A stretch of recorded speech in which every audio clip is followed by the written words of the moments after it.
Shalom and peace, my friends. You can see our friend is so much excited about this next destination, and he's the one who's going to take us to the Mayabunder Webi village where we're going to interact with the Korean people. So stay tuned. Usually, you have to take a local bus to reach to the destination, but we're so lucky that Reverend So Seta is taking us in his own car to the destination.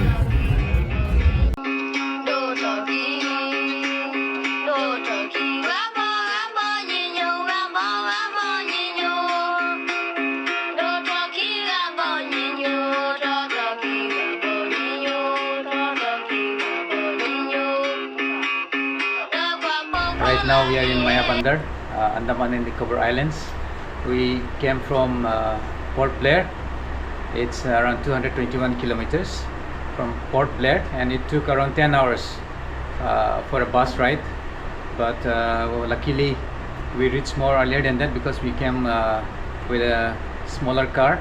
The owner and the driver was very skillful, so it just took half of that. So we reached very early and we were so lucky. And right now we are in Mayabunder with Sir Reverend Seta, and we are so fortunate to be here. And namaste. Okay, namaste. Yeah, and Sir will tell us about the origin, how the Korean people ended in Andaman and Nicobar Islands. Sir, can you please tell everything in a short? Okay. Yeah. Thank you very much, Danish Mark sir, for taking this interview and coming to this Andaman Nicobar Islands to meet our even a community, our people. So this is the long years back to come back to the originally that Korean people came in the year 1925. It was a long years. Next year we are going to celebrate 100 years of our centenary, jubilee celebration of 100 years. So in 1925 the Korean people were brought by the Britishers, and with the 12 families actually. So the story goes like that in 1924 that Reverend Dr. H.I. Marshall was the principal of the theological college there in Burma, and he works among the Koreans.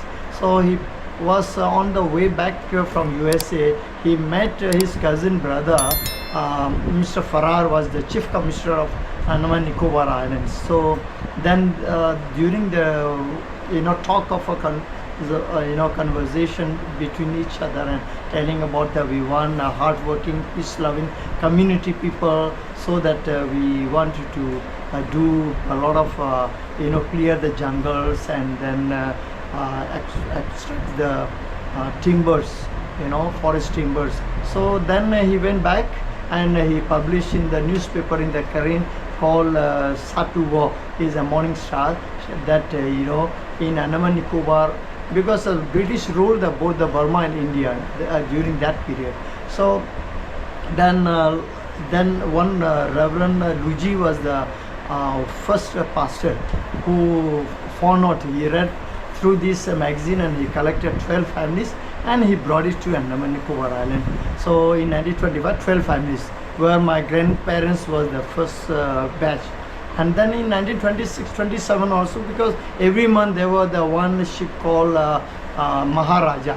This MB Maharaja is coming from Rangoon to Port Blair. So many Korean, around another 50 families, total 65 families Koreans settle in islands, because the government has promised them that 1 year free ration, plus if you want to cultivate anything land, you can bring the rice varieties, whatever you do. So the I'll tell you also later part that how we preserve and we conserve the rice varieties of this island since 1925. So then the Korean people came and started clear the jungle and form a small village called Webi. Webi means hidden city. We means city, B means hidden, the hidden city. So Webi. Then again, because Korean was spread out towards some other village called Letao, Depo, then Lucknow, Burma now, we call it Lucknow now, and then Karmatang 9, 10, and then we have a Chipon and Burang. So total we have 8 villages, spread into 8 villages. By now we are around 3,000 only. Why? Because in 1947 India got freedom, and the Andaman Nicobar Island was given to India, whereas very near to the Burma, and then the many Karen and Burmese also started going back to their own country because they were from Burma. And then later part, the Karen, our forefathers, living in this island, they didn't want to leave the place because Andaman is full of beautiful islands, as well as for the food and all, like barking deer, spotted deer, and wild boar, and all these things we find, and fish also available, tortoise, and the seafood. So the Karen were enjoying the Andaman Nicobar, the products and all. They don't want to go back. And then in 1948, Burma also got freedom, and then they started calling their people back. And last batch, the Karen went back to Burma in 1967. When I was 2 years old. I was born in 65, and in 1967 the last batch of the many Karen went back to Burma, and only 384 people left in this island. Yeah, then because, and during that 1967, 384 people now increased into 3,000. Now it may be more, but exactly we do not know the number. We are planning to also get the census done within this period, before this our 100 years of centenary celebration. So this is the Karen people was known as the very shy tribe of the community, and we are not like a plain people, and we live among the overwhelming majority community coming afterward. When India got freedom, many mainlanders started coming to our islands, and then we Karen, some of them now have to go through the quite challenging this thing, like intermarriage also started. Started, and pure Karen we find, but still we are keeping our culture and dresses and our language. We have a Bible, we have scripts also, and it is taught also in the school up to 5th standard in the local village. The Andaman Nicobar Education Administration, Education Department, they have given us the privilege for our dialect also to be taught. Yeah, thank you very much that I could able to share a little bit about the Karen settlement and community living in this island. Thank you very much, sir. Okay. We are so grateful. Thank you. Thank you for sir. coming to Andaman Island. I also visited Tura and your place over there, Meghalaya, and I like your people, community. You are very kind, very kind-hearted people, and welcoming us. They're good hospitality. We also like the sticky rice, and we were having with your. What is that? Garo community. Garo community. Okay.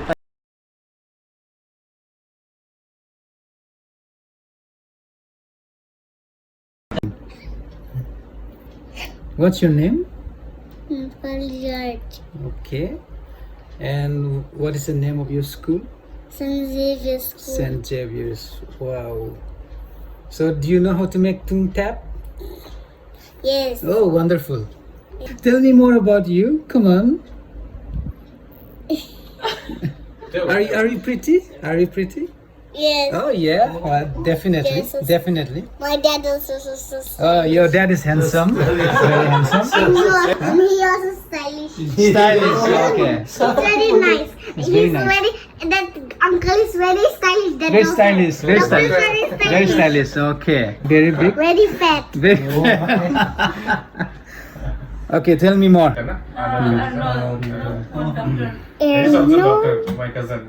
Your face somehow looks similar to yeah. Hairdresser. Why you want to eat 4 plates? Huh? 4 plates. 4 plates. Yeah. Yes. What will you make for me?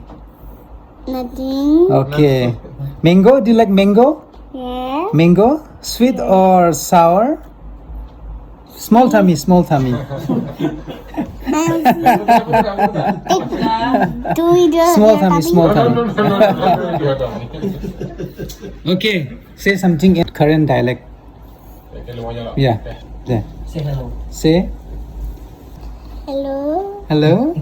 Tebo. Yeah. I don't know. Edona is I love you. Okay. Say again. Say again. Ena. Ena. Hello, yeah, Ena. Oh, Your watches so look sweet. like. Okay, say bye bye and thank you. Bye bye. Thank you. Hey, I'll see your watch. No, no, Oh. no. Okay. 在不起啦，那我才ได้可怜